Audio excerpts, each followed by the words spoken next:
The night was already bleeding into something ugly when it happened. The kind of night where the street lights flicker like they're afraid to watch what people do in the dark. Rain had been falling earlier and leaving the pavement slick and shining like a mirror that reflected every mistake ever made on that road. That was when he saw her. Not as a clear picture at first, just movement, shadows crashing into each other under a broken street lamp. Then the sound reached him, a sound that didn't belong to traffic or wind or the distant hum of the city, a sound that made his chest tighten before his mind could catch up. A woman was being beaten in the middle of the street, and no one was stopping it. He was just a single father trying to get home. His jacket smelled of grease from the extra shift he had taken, his body tired in a way sleep never fully fixed anymore. His mind was on his daughter, waiting for him, probably pretending not to be sleepy so she could see his face when he walked in. He had learned to survive by keeping his head down, by not getting involved, by remembering that one wrong move could take everything away from her. But that night, his feet stopped on their own. His heart pounded so hard it felt like it was demanding an answer from him. Walk away and live safely with the guilt, or step forward and risk never making it home at all. The man attacking her was bigger, fueled by rage and something darker, his fists moving without mercy. The woman was already on the ground, trying to protect herself, her arms shaking, her strength fading. The street was empty in that way cities sometimes are, where 100 windows exist, but not a single witness steps forward. The single dad felt fear wrap around his spine, cold and sharp, but beneath it burned something stronger, the memory of his late wife, the way she believed people were only good when someone chose to be, the memory of holding his daughter the night her mother never came home again. He knew what it meant to be helpless. He knew what it meant to pray someone would intervene. He moved before he could think himself out of it. His shout cut through the night like broken glass, and the attacker turned, surprised, angry, ready to redirect his violence. What followed was chaos. Pain exploded through the single dad's body as fists landed, as he stumbled, as fear screamed at him to stop. But he didn't. He stayed upright longer than he should have. He took hits meant for someone who had already taken too many. Somewhere in the struggle, headlights appeared, a car slowed, and the attacker ran, disappearing into the maze of streets, leaving behind silence, rain, and two broken people breathing hard under a dying street lamp. The woman was alive, shaken, bleeding, but alive. The single dad's vision swam, his ribs screaming, his knuckles split and raw. He called for help with hands that wouldn't stop trembling, and when sirens finally arrived, the street filled with noise that felt too late and yet still necessary. As he sat on the curb, pain blooming everywhere, he wondered if he had just ruined the only life his daughter depended on. He also knew, deep down, that if he had walked away, he would have lost something far more dangerous to lose than safety. If you believe that kindness still matters in a world that often looks away, take a moment right now to like this video, comment, share it with someone who needs hope, and subscribe to the channel. Stories like this exist because second chances exist. The hospital lights were harsh, revealing bruises he couldn't remember earning. Doctors moved efficiently, asking questions he answered through a fog. The woman was taken to another room, her condition serious but stable. He didn't know her name. He didn't know her story. All he knew was that when the nurse told him he was lucky, he didn't feel lucky at all. He felt scared. He felt responsible. He felt like a man who had stepped into someone else's nightmare and now couldn't step back out. When he finally made it home hours later, his daughter was asleep on the couch, wrapped in a blanket, clutching his old jacket like it was proof he still existed. He watched her breathe for a long time, fighting tears, wondering how close he had come to leaving her alone in the world. That night, sleep never really came. Every time he closed his eyes, he saw the woman on the pavement, the raised fist, the moment that forced him to choose who he was going to be. Days passed, but the night refused to fade. His body healed slowly, each bruise a reminder, each ache a question without an answer. He went back to work because he had to. He packed lunches, helped with homework, pretended everything was normal because that's what single parents learn to do.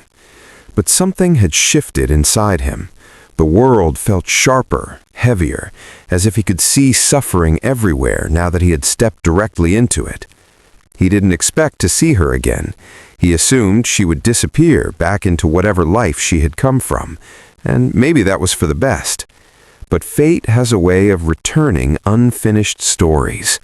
A week later, he was called into a small office at the hospital, where a social worker explained that the woman had no one, no safe home, no immediate support.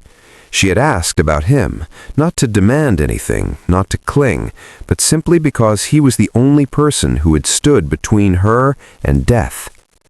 Their first real meeting was quiet and awkward, two strangers bound by trauma rather than choice. She looked smaller than he remembered, her strength clearly spent, surviving things no one should. Her eyes carried a deep, exhausted gratitude mixed with fear, the kind that doesn't disappear just because the danger is gone. He didn't know what to say, so he didn't say much. He just listened. Sometimes listening is the bravest thing a person can do. Over time, their meetings became more regular. Coffee turned into shared silences turned into understanding. He learned that she had been trapped in a cycle of violence for years, convinced she deserved it, convinced escape was impossible. She learned that he was a widower, raising a daughter alone, constantly afraid of failing the one person who mattered more than his own life. Neither of them tried to fix the other. They simply existed in the same space, two damaged souls discovering that healing didn't always come loudly. Sometimes it came in the form of someone remembering your name. His daughter noticed before he did. She noticed the way his shoulders relaxed when the woman was around.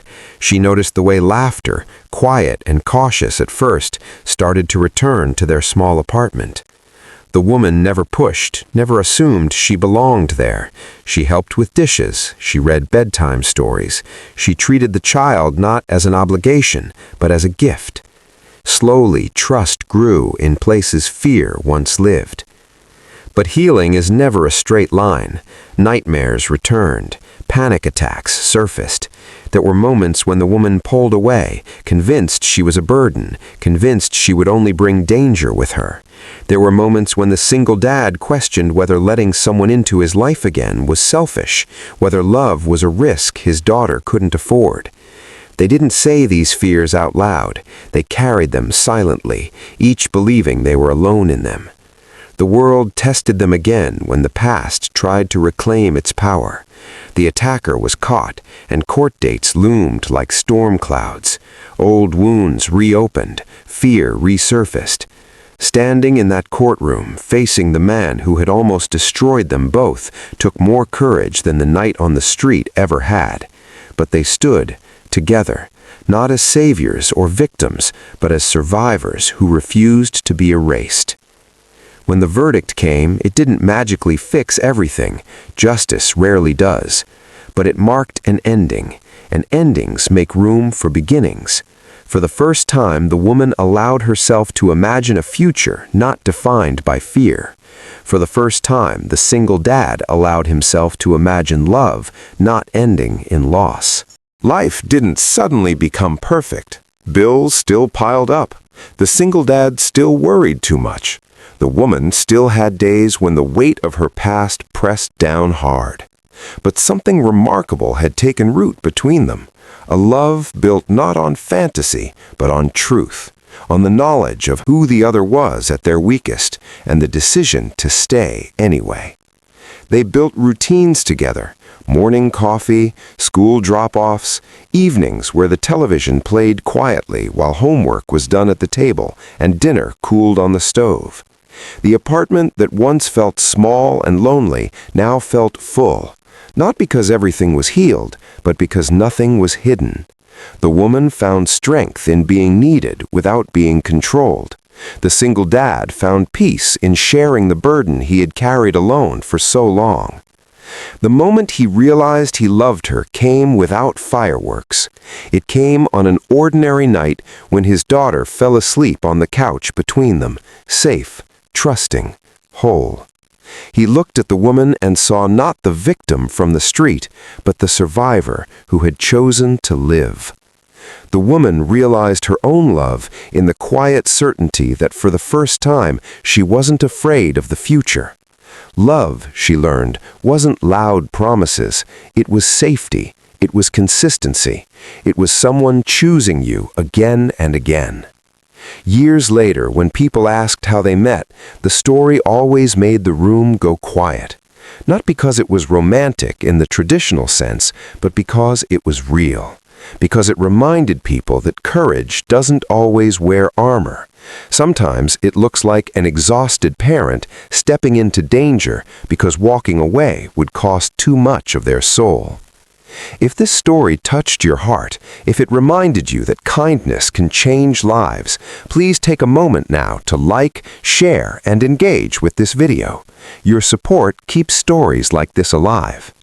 And before this story ends, I have one special request. Please comment below and tell us one moment in your life when someone's courage changed everything for you. The single dad never saw himself as a hero. The woman never saw herself as saved. They saw themselves as two people who met at the worst possible moment and chose to build something beautiful anyway. And in a world that often looks away, that choice became their greatest act of love.